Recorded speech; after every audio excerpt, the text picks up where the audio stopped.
Good morning students of class 7। आज हम हिंदी व्याकरण का लेसन 31 पाठ 31 पढ़ेंगे, पत्र लेखन, जिसको मैंने आपको हाफ ईयरली में भी पढ़ाया है। मैं इसको फिर से पढ़ा रही हूँ, ठीक है। इसलिए आप लोग फिर से, लोगों ने नहीं ध्यान दिया था, फिर से ध्यान दीजिए, ठीक है। पत्र हम इसमें पढ़ेंगे किस चीज के बारे में? पत्र के बारे में पढ़ेंगे हम। और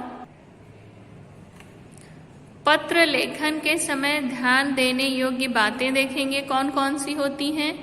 पत्र के प्रकार देखेंगे, जैसे औपचारिक पत्र और अनौपचारिक पत्र दो होते हैं, इनके बारे में देखेंगे, ठीक है। और हम क्या देखेंगे, देखिए पत्र के अंग देखेंगे, ठीक है। इनके 8 अंग होते हैं पत्र के। पहला स्थान, पता तथा दिनांक, दूसरा संबोधन, तीसरा अभिवादन, चौथा आरंभ, पांचवा मुख्य विषय, छठा विषय का अंत या निवेदन, सातवां देखेंगे समापन या आत्मनिर्देश, और 8वां देखेंगे हस्ताक्षर, ठीक है। आप अगर पत्र लिखते हैं तो ये सारे उनमें होने चाहिए और ये पत्र के अंग होते हैं, ठीक है। अब हम बुक में देखते हैं अपने कि हमको कैसे करना है, ठीक है। आइए बुक में।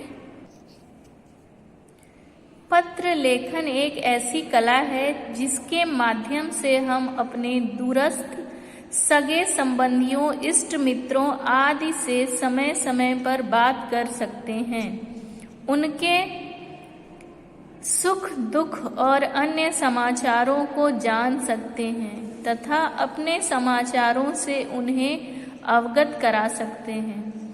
आजकल दूरभाष की सुविधा हो जाने से घरेलू पत्रों का प्रचलन कम होता जा रहा है, ठीक है। टेलीफोन होने से, मोबाइल होने से पत्रों का महत्व कम होता जा रहा है, लेकिन ये पहले के समय में बहुत इम्पोर्टेंट था, लोगों के जीवन में बहुत मायने रखता था।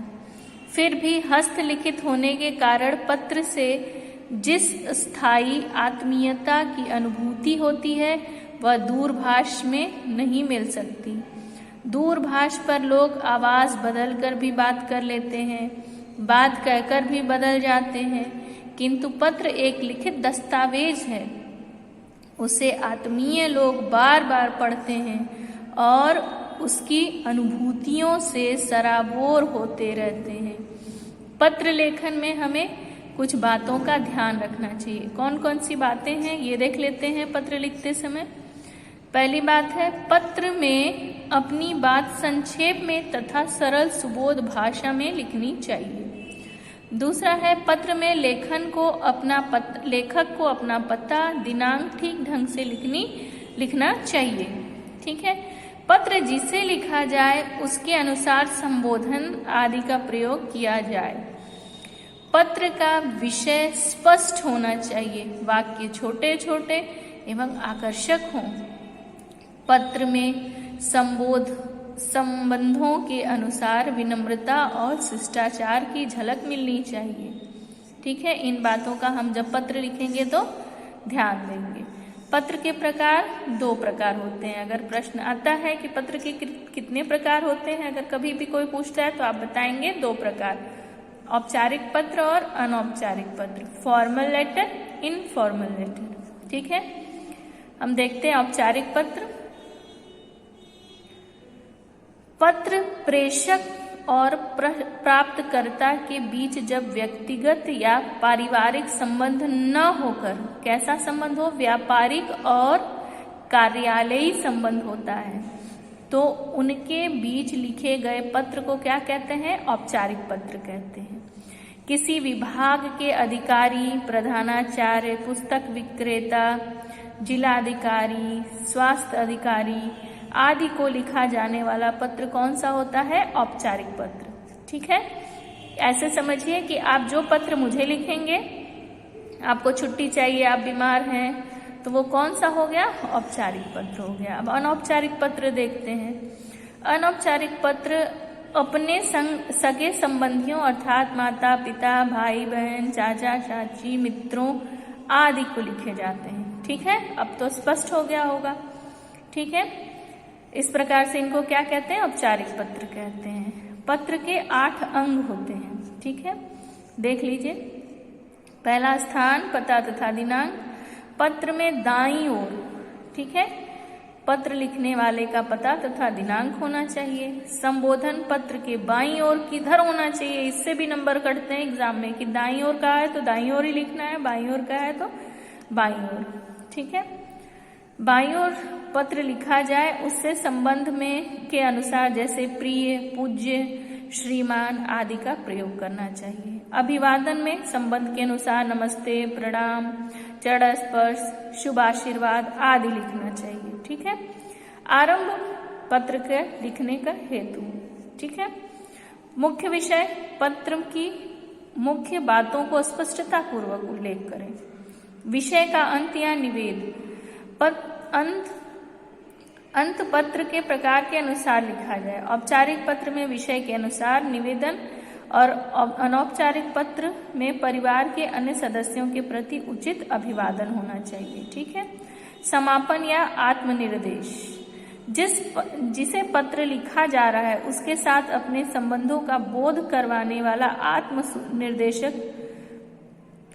आत्मनिर्देश सूचक शब्द लिखे जाएंगे।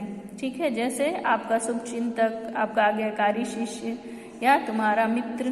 ठीक है, इस प्रकार से। और अंतिम है हस्ताक्षर, पत्र लिखने वाले का हस्ताक्षर अंतिम में होना चाहिए। ठीक है, इस प्रकार से हमने आज पत्र के बारे में पढ़ा। कुछ उदाहरण के लिए एक आध पत्र देख लेते हैं। ठीक है, देखिए जैसे कई सारे पत्र हैं। प्रधानाचार्य के को प्रार्थना पत्र, अवकाश हेतु, ये तो आपको याद ही होना चाहिए। इसमें कोई वो नहीं होना चाहिए कि नहीं आपको नहीं आता है जाता है, ये आपको आना ही आना चाहिए।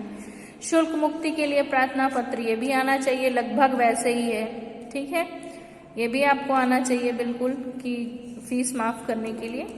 ठीक है, अगला है पुस्तक क्रय के लिए पत्र। ठीक है, किताब खरीदनी हो, किसी मंगानी हो तो कैसे मंगाए। दूसरा अनौपचारिक पत्र है, छोटे भाई को पत्र, नियमित स्वाध्याय से संबंध में।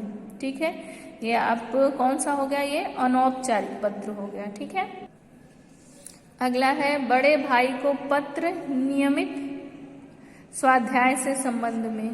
बड़ी बहन को पत्र, अपने छात्रावास की सहेलियों के संबंध में। ये सारे पत्र आपकी किताब में दिए हुए हैं, इसको बड़े ध्यान से आप पढ़िएगा। एक पत्र का हम उदाहरण देख लेते हैं। पिताजी को पत्र, रुपए भेजने के लिए। ठीक है, जैसे पूज्य पिताजी, सादर चरण स्पर्श, आशा है आप सभी सकुशल होंगे। ठीक है, आपने मेरी पढ़ाई के बारे में पूछा था, मतलब कि पहले पत्र पिताजी का आया था, उसके बाद बच्चे ने अपने पिताजी को पत्र लिखा है। विद्यालय की पढ़ाई नियमित रूप से चल रही है। ठीक है, मैंने सारी पुस्तकें खरीद ली हैं। शिक्षकों की मेरे प्रति विशेष सहानुभूति रहती है। यहाँ के अनुशासित जीवन में मुझे कोई कठिनाई नहीं हो रही है। घर पर आपने मुझे जो अनुशासन का संस्कार दिया है वह यहाँ मेरे लिए विशेष उपयोगी सिद्ध हो रहा है। आपने मेरे खर्चे के बारे में पूछा था, छात्रावास आदि का खर्च ठीक से चल रहा है। इधर दशहरा अवकाश के समय मेरी कक्षा के छात्रों को दक्षिण भारत के पर्यटन पर जाना है।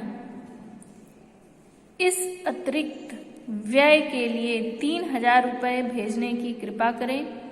आगे आपकी कृपा से सब ठीक चल रहा है। माता जी को सादर चरण स्पर्श, आपका आज्ञाकारी पुत्र अभिनव। ठीक है, ये मैंने आपको एक एग्जाम्पल दिया। ठीक है, एक पत्र लिख लीजिएगा आप अपनी कॉपी में, होमवर्क में। ठीक है, देखिए पिताजी को पत्र भेजने के लिए यहाँ पहले आप शुरू करेंगे यहाँ पर कि कहाँ आप हैं। ठीक है, अभिवादन कैसे शुरुआत की गई है, मुख्य विषय, और अंत कैसे करेंगे ये। ठीक है, इसको देख लेंगे। पत्र किसे कहते हैं, वीडियो में बताया गया। पत्र के लाभ, पत्र के कितने प्रकार होते हैं, पत्र के क्या क्या अंग हैं और किन बातों का ध्यान रखना चाहिए, सारा है। ठीक है, प्रधानाचार्य को शुल्क मुक्ति हेतु एक आवेदन पत्र दिया हुआ है। ठीक है, इसको भी आप लिख लीजिएगा, बुक में ही लिख लीजिएगा इसको, आगे आपको एग्जाम्पल में ये दिया है। ठीक है, एक मैंने आपको 1-2 उदाहरण दिए, इसी प्रकार से आप इसको तैयार कर लेंगे। ठीक है, और अभ्यास कार्य के लिए जो प्रश्न पूछे गए हैं उनको आप किताब में निशान लगा लीजिए और इसको याद कर लीजिएगा। और इसको ये पत्र लिखकर आप अपने विषय अध्यापक को ये वाला पत्र लिखकर भेज दीजिएगा। ठीक है, प्रधानाचार्य को शुल्क मुक्ति हेतु एक आवेदन पत्र यहाँ पर दिया हुआ है, आप देख सकते हैं आपकी बुक में, शुल्क मुक्ति के लिए प्रार्थना पत्र। ठीक है, यही है। ठीक है, इसको लिख लेंगे आप और याद कर लेंगे। बाकी एक मैंने उदाहरण के और ये सारे पत्र जो हैं एक एक करके आप देख लेंगे। ठीक है, इसी के साथ आज की कक्षा हम समाप्त करते हैं। धन्यवाद।